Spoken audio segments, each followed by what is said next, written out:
More now on that report into the proposed high-speed rail link between London and Birmingham, which has concluded the link would be the best way to deal with overcrowding. The transport journalist Christian Wolmar joins me from central London now. Very good morning to you. Do you think they're right? This is the best way to do it? Well, I still think this is very much open for debate. I mean, this report is going to be a big blow for the anti-HS2 protesters who were relying on the fact that there were valid alternatives to HS2 rather than the HS2 scheme itself.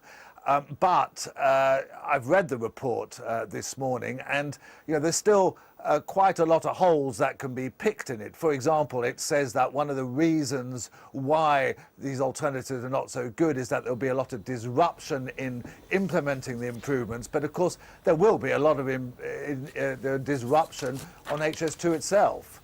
Euston Station will have to be completely rebuilt. What about the overcrowding, though? From what you've read, will it solve the problem?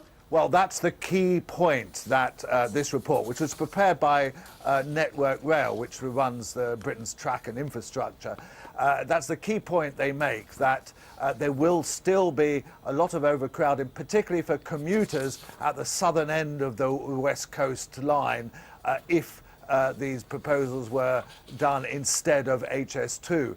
But, that sort of level of overcrowding can be found on lots of other lines across the country. So one argument would be, well, why not actually try to tackle those bits of overcrowding as well as trying to tackle this one with this very expensive project, which after all is going to cost £17 billion, which is an awful lot of money.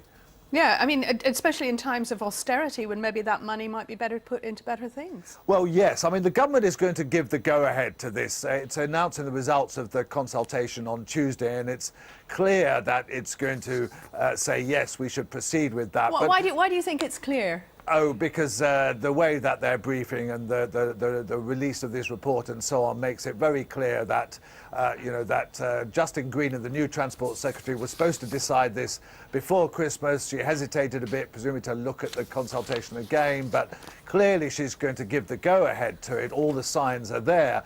But there's still a long route for this to go before it's built. I mean, remember, this is not going to be completed until 2026, and work won't start for another 4 or 5 years, and there has to be parliamentary approval and so on. So there's lots of time and scope for the protesters to still make their case. Christian Wolmar, thank you.